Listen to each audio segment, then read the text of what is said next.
জমা করিব তাহলে হইল আর শেষ একখান হঠাৎ হয়ে খেলাম না ইয়া মিললে একখান সুযোগ মায়ের বড় তো পড়ালেখা দৌড়ানো হইলাম এই সুযোগ কাল হাত ছাড়ানো হইছ।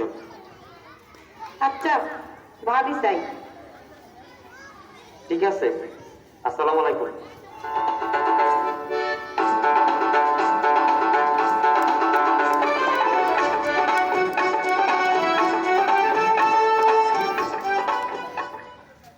দেখি তো ডাটা কিভাবে এন্ট্রি দিচ্ছ। হ্যাঁ হ্যাঁ হ্যাঁ, আরে বাহ, তুমি তো একদম ঠিকঠাক মতো টাইপ করছো। কয়েকটা ক্লাসেই তুমি বেশ ভালোভাবে শিখে নিয়েছো। আচ্ছা এই ফাইলটা একটু উপরের দিকে তোলো তো। হ্যাঁ হ্যাঁ হ্যাঁ ঠিক আছে ম্যাডাম, টাইপিং স্পিডটা আরেকটু বাড়াতে পারলে কম সময়ে অনেক ডাটা এন্ট্রি করতে পারবো। ঠিক বলেছো, যেভাবে পরিশ্রম আর মনোযোগ দিয়ে তুমি শিখছো সেভাবেই চালিয়ে যাও। তোমার পরিবারের সবাই এখন কি বলছে? ম্যাডাম, পরিবার আমার পাশে আছে বলেই আমি এখানে শিখতে পারছি, কিন্তু এলাকার মানুষ এখনো বলে মেয়েদের মাথায় কি অত বুদ্ধি আছে যে কম্পিউটারের মতো এত কঠিন একটা কাজ শিখবে? মেয়েরা শিখে কি করবে? চাকরি করবে? কোথায় পাবে চাকরি? সব কি এত সোজা?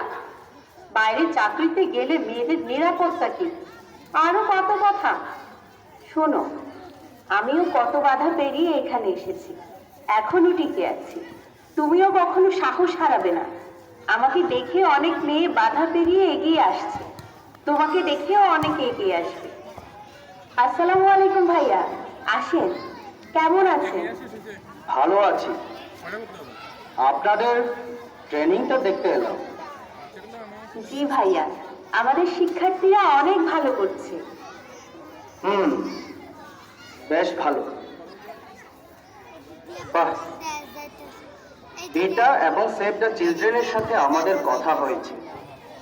আমরা আপনাদের ভালো কয়েকজন গ্র্যাজুয়েটকে শিক্ষানবিশ চাকরিজীবী হিসেবে নিয়োগ দিতে পারব। আমাদের ভালো কিছু প্রশিক্ষিত ছেলে ও মেয়ে দরকার। ভাইয়া, আপনাদের চাওয়া আমরা অবশ্যই পূরণ করব। আমরা প্রশিক্ষিত হয়ে স্বাবলম্বী হব।